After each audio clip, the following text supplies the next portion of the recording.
Portrait of East Germany tonight. The flight to the west is unending and now concerns there may be too many refugees.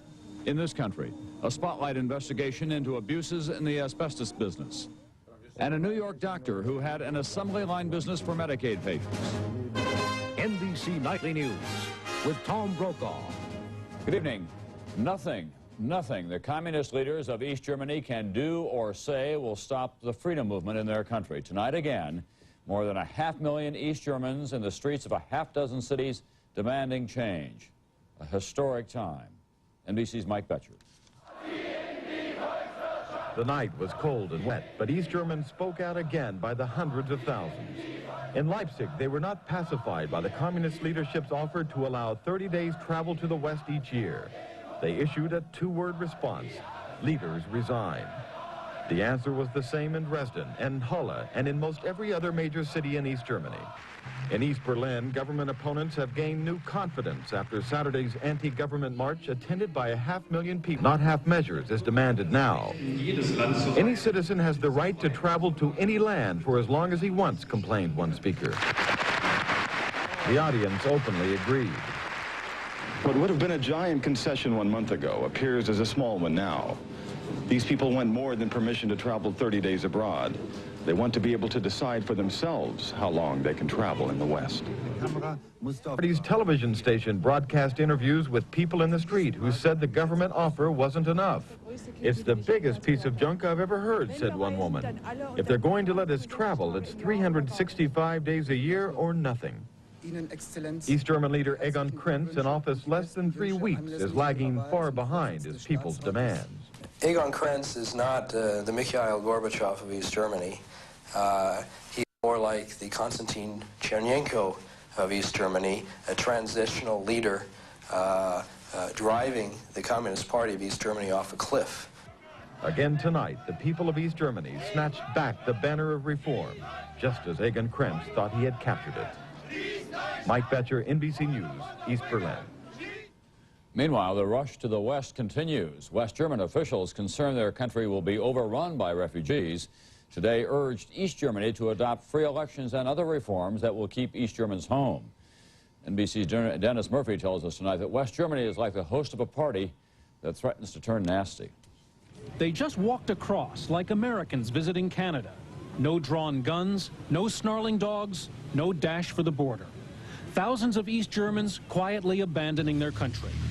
200 cars an hour crossed from Czechoslovakia into West Germany. Tonight, the official East German news agency acknowledged that more than 23,000 of its citizens had left since Saturday. At the emergency shelters like this military barracks, the refugees are finding that the euphoria is gone. West Germans have seen all this before, and the burden of welfare, housing, and employment is crashing home. Marina Kiesler heard on TV the Czech border was open. We looked at each other, she says. We dropped everything and just went. Before the Kieslers were the thousands who sneaked past the barbed wire border from Hungary into Austria. Then came the Czech wave, trains with thousands of East Germans headed west. Since January, 180,000 refugees have entered West Germany. More than a third of them are still unemployed. These people. West German leaders are getting nervous. Everything above 500,000 would be very heavy to accept, but it's impossible to refuse. Refugee children need new schools.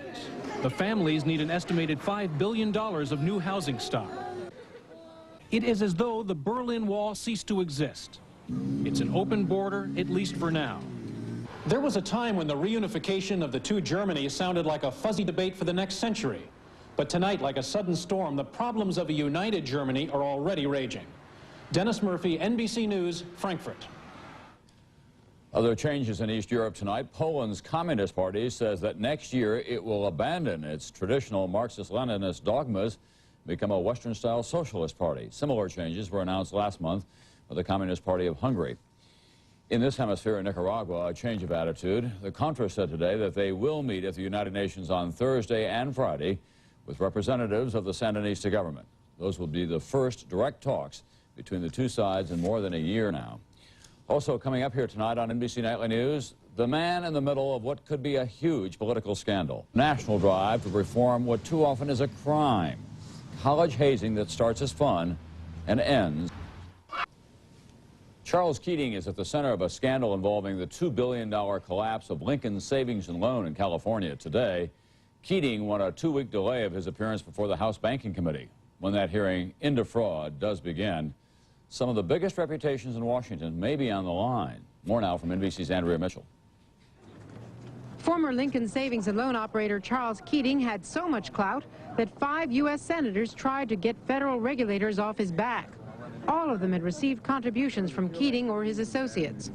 DeConcini and McCain of Arizona, Glenn of Ohio, Regal of Michigan, and Cranston of California said they were simply representing a constituent who is having trouble with overzealous regulators.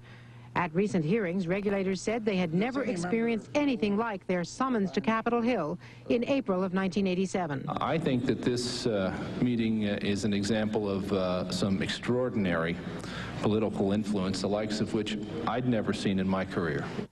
The regulators were so astonished, one of them took notes. DeConcini complained that the government's appraisals of Lincoln's real estate were grossly unfair. Glenn wanted the investigation wrapped up, saying, to be blunt, you should charge them or get off their backs. If things are bad there, get to them. Why is the exam dragged on and on? Regal, where's the smoking gun? Where are the losses? DeConcini again, what's wrong with this if they're willing to clean up their act?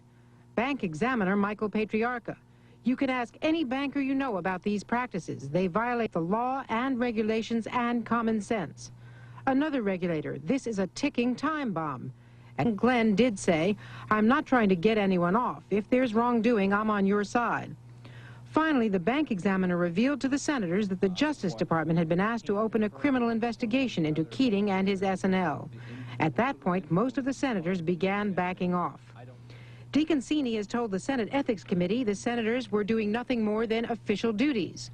This confidential staff memo prepared for shows that he was briefed on all of Keating's demands before the meeting. Common Cause says it's the kind of power only... We're not dealing with the normal constituent service case at all. We're dealing with the campaign. Regulators say the taxpayers could have saved more than $1 billion if the senators had not intervened, as DeConcini was still making calls on Keating's behalf. Andrea Mitchell, NBC News at the Capitol. Also in the Capitol, Marion Barry, who is the mayor of Washington, D.C., again tonight has some tough questions to answer. Charles Lewis, a longtime acquaintance of the mayor and a former city employee, courtroom today, that he sold the mayor cocaine on more than one occasion.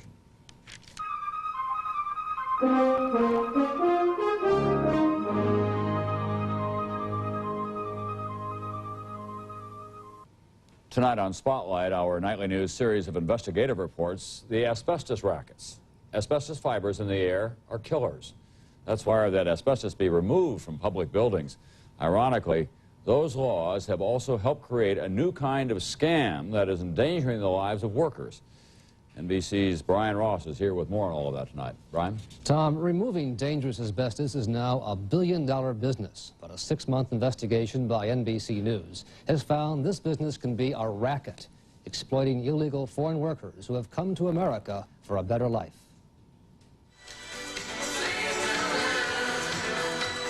Friday night at Gloria's Bar in Brooklyn, a gathering place for Polish workers new to this country. It's payday, and after a long, hard week, there's plenty of vodka and beer all around. A lot of these men from small towns and farms in Poland have been in America only a few months, almost all of them illegally. But already, they are making what is for them big money. But their America is a cruel America, and their big money is blood money. Every morning before dawn, illegal Polish workers gather up on street corners and buy crew bosses who will pay them $10 an hour to do jobs that could put their health, asbestos jobs, ripping out cancer-causing asbestos from buildings. Federal authorities say what's going on here is a nasty labor racket. And the victims are people in no position to complain, like the dozen or so illegal Polish workers moved around from one asbestos job site to another. paid about a third of what union places, schools, apartment houses, demolition sites that investigators say are often asbestos death traps. In a basement of a Manhattan apartment building, Ross himself pointed out crumbling asbestos insulation around, and the dangerous asbestos fibers are in the air. Is it dangerous? Yes, it's very dangerous. What's is that asbestos fibers, seen here under a high-powered microscope, are so tiny, 1/100th the width of a human hair, and so easily inhaled that 1 out of 4 asbestos workers who work unprotected, as this man did, gets cancer, or none of the Polish workers wore breathing masks or protective clothing. The next day, the crew boss had the Polish workers all put on special suits and breathing masks as required by law off the basement steam pipes. But there were some Poles with their masks off. Some did not wear protective rips in their safety suits. There are laws against all this, but for this country, thousands of illegal workers from Poland are being put to work every day in jobs that could kill them. And right now, for $10 an hour, American contractors can have their pick of workers from Poland. I've had lawyers, I've had doctors, I've got engineers, and I can't believe they're doing this work, but they are. It's a deplorable situation. Ray Maria is the acting inspector general at the Department of Labor, which has been investigating racketeering in the asbestos removal business. In the area of asbestos removal, today we're not talking about a dangerous workplace. I think we're talking about a deadly workplace. To keep the racket going, there are ads in Polish newspapers in this country and Poland for asbestos workers.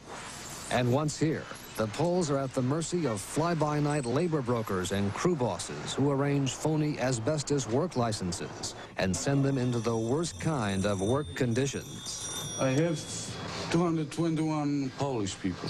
This asbestos labor broker, Daniel Mikosz, a Pole himself, says the men who work for him are so desperate they'll take any job.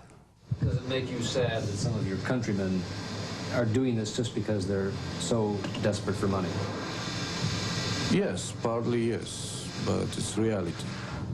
And it's reality not only in New York. In Detroit, a crew of Polish asbestos workers caught by immigration officials who found the men were all illegals sent out to Detroit by a crew boss in Brooklyn. Nobody had masks. In San Antonio, this man was one of more than 150 drifters, illegal aliens, and construction workers used to remove asbestos at a big hotel.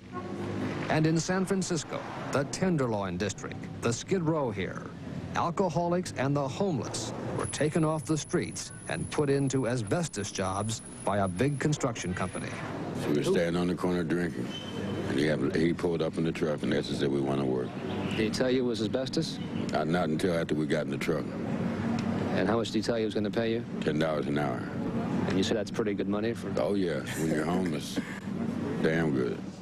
Since 1950 in this country, more than 500,000 brown asbestos unprotected, just as many of these men do every day for $10 an hour. The reason this racket thrives is that the victims won't know they're sick from asbestos until 15 or 20 years from now, when they develop cancer or one of the other fatal diseases caused by asbestos. Tom?